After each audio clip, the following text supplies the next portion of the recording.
광명동굴이 여름 피서지로 결정이던 8월 14일, 그날은 제10차 일본군 위안부 피해자 기림의 날이었습니다. 1991년 8월 14일, 일본군 위안부 피해자인 고 김학수 님이 기자회견을 통해서 최초로 피해 사실을 공개 증언한 날인데요. 정부는 일본군 위안부 문제를 국내외에 알리고 피해자를 기리기 위해 2017년에 일본군 위안부 피해자 기림의 날을 국가기념일로 지정해서 매년 이를 기념하고 있습니다. 법률 제15207호 위안부 피해자법에서는 용어를 이렇게 정의하고 있습니다. 일본군 위안부 피해자란 일제에 의하여 강제로 동원되어 성적 학대를 받으며 위안부로서의 생활을 강요당한 피해자를 말한다. 광명에서는 광명동굴 입구 평화의 소녀상 앞에서 행사가 진행되었습니다. 휴일이라서 광명동굴 가는 길이 심하게 정체되어서 저는 늦을까봐 중간에 주차하고 걸어가는데 정말 후덥지근하고 덥더라고요. 광명동굴 관광을 위해서 가시는 분들은 즐거운 마음일 테지만 제 마음은 조금 비장하기도 했습니다. 행사가 행사인 만큼 시의 주요 인사가 참석해서 오후 4시에 식이 시작되었습니다. 헌화하고 헌시 낭독하고 기념사, 추념사, 그리고 청소년 1분 발언과 편지 써서 꽂는 나비 퍼포먼스까지. 그런데 저는 영상에 대한 글을 쓰면서 어떻게 써야 할지 한참을 고민했습니다. 그냥 행사를 전달하기만 하면 되나? 그게 무슨 의미가 있지? 내가 전달하지 않아도 많은 매체에서 전달하고 있는데 그럼 난 무엇을 말하고 싶은 거지?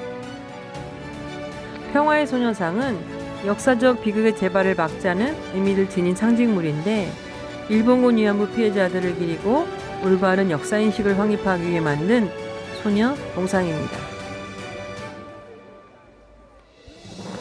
이곳 광명동굴 앞 평화의 소녀상은 2015년 8월 15일 광복 70주년을 기념해서 광명 평화의 소녀상 건립추진위원회 주관으로 6천만 원을 모금하여 건립해서 올해로 7년이 되었습니다. 맨 처음 평화의 소녀상은 2011년 12월 서울 종로의 주한 일본 대사관 앞에 설치되었는데 2015년 12월 28일 박근혜 정부는 일본을 상대로 10억엔 100억 원 정도의 배상금을 받고 더 이상 위안부 관련 문제를 언급하지 않겠다는 1228 한일 위안부 협상을 체결했습니다.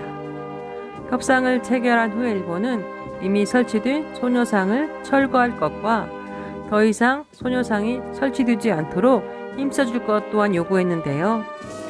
정부가 위안부 피해자와 국민들 모르게 협상을 체결했다는 사실이 알려지자 국민들은 소녀상 철거를 반대하고 나섰고 오늘에 이르렀습니다. 2022년 대한민국 윤석열 대통령은 대통령이 되기 전엔 일본의 사과를 반드시 이끌어내고 할머니들이 마음의 상처를 받았던 것을 다 해결해드리겠다고 말했다고 합니다. 그런데 올해 8월 14일 기림의 날에 침묵했고 8월 10일 광복절에도 위안부 피해자 관련해서는 아무런 메시지를 내놓지 않았습니다. 8월 16일 출근길 문답에서 위안부 피해 회복 해법을 묻는 취재진의 질문에 위안부 문제 역시 인권과 보편적 가치와 관련된 문제라고 말합니다. 꿈 많던 소녀였습니다. 꽃다운 나이에 소녀들이 영문도 모른 채 끌려갔습니다. 원하지 않은 삶을 강요당했고 원하지 않았던 위안부라는 이름을 갖게 되었습니다. 지난 8월 17일 취임 100일 기자회견에서는 악화된 한일관계 정상화를 신속하게 추진하고 있다며 역대 최악의 한일관계를 빠르게 회복하고 발전시켜 나가고 있고 한일 정책협의단을 일본에 보내서 정관계 유력인사들을 만나서 관계에 물꼬를 텄다고 말합니다. 윤 정부에서는 한일관계 회복을 위해서 사실상 평행화되어 내용은 없고 뼈대만 남게 된 2015 한일 위안부 합의를 복원, 정상화하자고 일본 측에 제안하는 방안을 들여다보고 있다고 합니다. 윤 정부는 1998년 10월에 김대중 오부치 선언을 계승해서 한일 관계 개선에 나서겠다고 한다는데요. 통렬한 반성과 사죄 표명과 미래지향적으로 나가기 위해서는 서로 노력하자는 내용의 선언입니다. 이후 과거 즉시 미래지향은 불가분의 하나로서 한일 관계를 운영하는 기본 원칙이 되었는데요. 2012년 말 아베 2차 내각이 들어선 이후에 이 공동선언을 무시하고 냈고 스가 내각에서도 이어져서 4월엔 종군 위안부의 호칭에서 종군을 삭제하는 내용의 가기 결정이 내려졌습니다. 이것은 일본 정부가 군의 관여를 인정하지 않고 있다는 그런 지금 내 내용입니다. 나이 소녀들의 소리 없는 아우성, 소리 높이 질러보고 질러봐도 들리지 않고 목 놓아 울어보고 울어봐도 눈물이 마르지 않네. 진실은 소녀들의 울부짖는 아우성에도 묻히고 아무도 듣지 않는 무관심에 묻히네. 소녀들은 하나둘씩 잊혀가고 우리도 하나둘씩 떠나보내야 하네.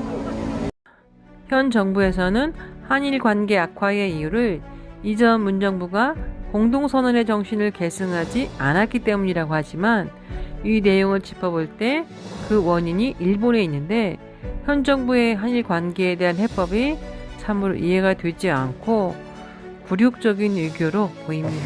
식민지 여성으로 태어났다는 죄로 일제에 의해서 성적 놀이기에 멍해를 걸머졌던 그 소녀들, 여성들은 식민지 조선 조국의 자화상이고 민족 순환사의 희생양이요, 위안부 여인들의 아픔은 민족 전체의 아픔이요 씻을 수 없는 상처입니다.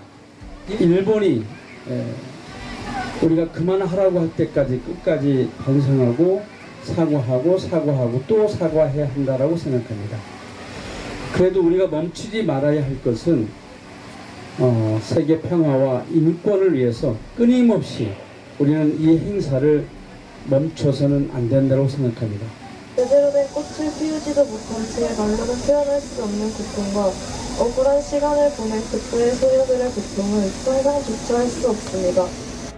전쟁 범죄를 반성한 나라 독일에 세워진 평화의 소녀상은 전쟁 범죄를 반성하지 않은 일본에 대한 강력한 경고라고 하는데요.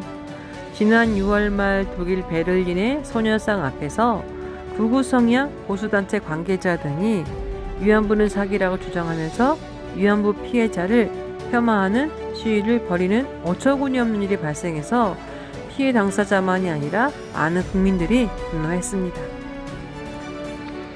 이제 일본군 위안부 피해 생존자는 11명이라고 합니다.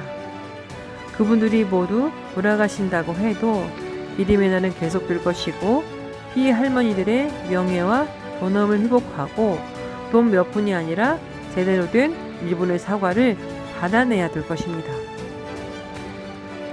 위안부 피해자법에서는 국가의 의무를 이렇게 말하고 있습니다. 국가는 일제야 일본군 위안부 피해자의 명예회복과 인권 증진 및 이와 관련한 진상규명, 올바른 역사 교육 등을 위하여 국내외적으로 적극 노력하여야 하며 이에 필요한 조직과 예산을 확보하여야 한다. 영상을 만드는데 시간이 좀 많이 걸렸습니다.